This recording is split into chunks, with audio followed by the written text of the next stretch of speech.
对于使用中式烹饪思路套用在咖啡烘焙的实际操作中，很多经常做烹饪的朋友们不甚理解，因为咖啡烘焙中提到的所谓有机物、脱水反应、梅纳德等词汇有些陌生。今天我想利用中式烹饪的思维，对照咖啡烘焙，来逐一分析烘焙中的每个阶段代表中式烹饪的哪一个环节，哪一个手法。当然，我们也需要认识中式烹饪中所使用到的各式手法，例如煎、焖、焗、炖等等，粗略估计约有24至28种不同的手法。但我们只需要了解油类导热、水类导热、蒸汽导热、金属导热即可。因为中式烹饪的文化太过博大精深了，我们在烘焙一只豆子时，往往陷入对所谓完美曲线就是完美烘焙的遐想。但是中式烹饪基本没有所谓的曲线观看，就像中餐大厨炒菜不看温度计，真正的烘焙直觉来自于对热能与食材状态变化的深刻理解。我们要谈的不是怎么复制别人的曲线，而是如何像做一道宫爆鸡丁或红烧肉那样，把生豆做熟入味出香。食材与预判，好肉才配好火。中餐里有一句铁律，食不厌精，如果是死鱼烂虾，神仙也烧不出好的味道。在咖啡里面叫生豆的品质。很多烘焙师有一种自我安慰的心态，觉得自己能通过高超的技术把一只平庸的商业豆烘成精品豆，这属于违背食材自然属性的思维。中式烹饪要看的是食材的质地，这就像在判断肉的老与嫩。同理，高海拔、硬度高的豆子就像牛腱子肉，纤维紧实耐煮，需要大火去催化，否则夹生。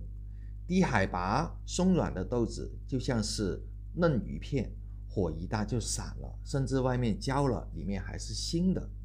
生豆的属性可以通过经验仪器去检测，不要试图用烘焙去修饰豆子的瑕疵。烘焙只能掩盖缺陷或展示优点。如果你拿到的是一把受潮的陈豆，别想着做什么浅烘焙的花香炸弹，老老实实做深烘，就像把不新鲜的肉拿去红烧是一个道理。所谓的脱水，那是煸炒的艺术。烘焙的第一阶段我们称为脱水期，在中餐逻辑里面，有些菜也需要进行脱水，例如炒酸菜、炒酸笋。前期如果脱水不干净，后面就会产生拗口的酸质。脱水太干净，就品尝不到酸菜里面那些明亮上扬的酸质。咖啡豆烘焙也是一样，如果你的入豆温太低，或者回温点后的火力不足，豆子里面的水分无法快速转化为水蒸气溢出，豆子就会在这个阶段焖熟，风味变得沉闷，酸质不清晰，甚至出现仿佛未煮熟的面粉味。因此入豆需要足够的初始热能，就如烧到高温的铁锅，投入酸菜，然后用小火煸炒，把酸菜的水分缓慢蒸发。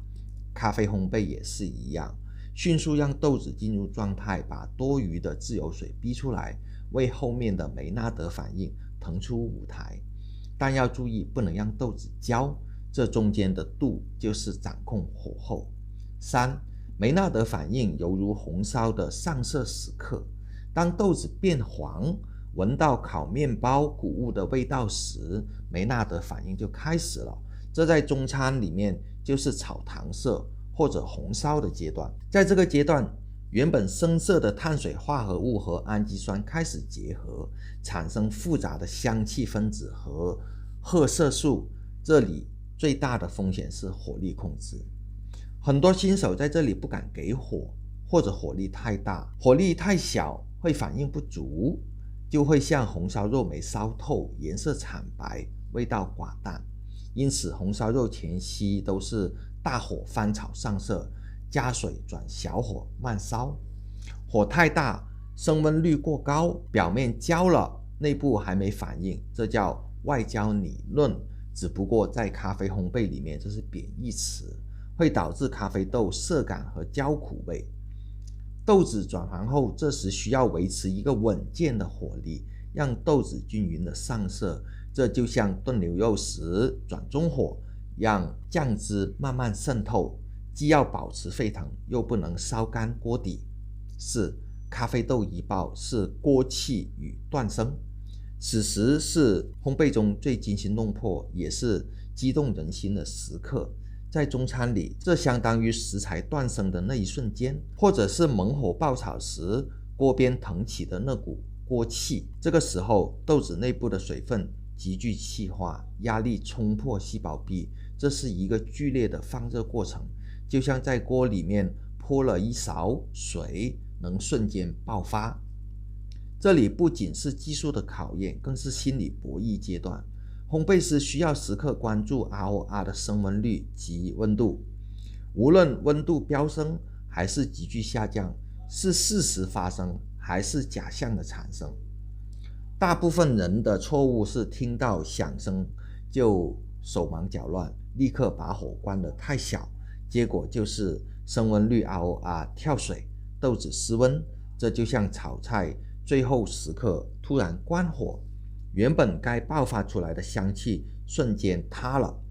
导致风味呆滞。但也有些人完全不管，任由温度失控飞涨，结果豆子在最后几秒钟被烤干，风味尽失，只剩下燥热的烟熏味。正确的做法是得其适，让 ROR 缓慢下降，就像颠勺一样，顺着豆子爆发的能量适当收火，但不能撤火，要护送这一锅豆子，或者说这一锅菜，它走完最后一段旅程。5. 发展期，收汁的哲学，一爆之后的阶段，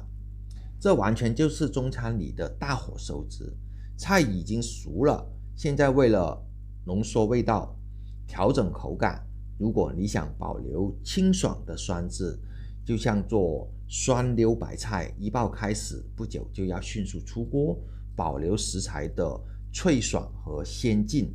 如果你想追求醇厚的口感和甜感，就像做红烧肉，需要多收一会儿汁，让糖分进一步焦糖化，酸味挥发，甜味增加。当拿到一只豆子该如何烘焙，很多烘焙师在这里甚至没有明确的目标。你必须在入豆前就决定好，这道菜你是要做嫩滑炒蛋还是红焖牛腩，不要等到收汁的时候才犹豫不决，犹豫1秒，味道就会天差地别。咖啡烘焙师就是咖啡烘焙师，中式烹饪就是厨师，不是锅炉工，更不是烧火工，虽然两者都需要技术。不要再用我的曲线和世界冠军的一样，烘焙出来肯定好喝来作为借口。冠军的曲线是针对他那锅特定的肉或者生豆，和他那口特定的锅或者烘焙机调整出来的。盲目复制就像拿着米其林大厨的菜谱，却用廉价的冷冻肉和低效率的煤气灶去烹饪，最后做出一盘难以下咽的东西。中式烹饪逻辑启示是看食材下菜碟，只有了解了你的生豆，你才知道用什么火。烹饪过程需要闻香变色，或者机器的探针有延迟，但你的鼻子和眼睛没有，相信你的感官去做果断的处理。火候是动态的，所谓的曲线只是留下的足迹，当下的能量管理才是走路的双脚。我们要做的是去理解热能如何穿透豆子的纤维，就像理解火力如何穿透肉的纹理一样。最后给学习咖啡烘焙朋友的建议，咖啡豆未必天天都有烘焙练习途径，但是每天都需要吃饭，也就是每天都有烧菜练习的途径。小到浸泡一包快餐面，又或者烹饪一桌美食，都是我们思考、掌握热能传导的一个很好的练习方法。如何利用食材与咖啡豆进行烹饪中的类比去拓展思路、锻炼感官，都是对烘焙有莫大帮助的。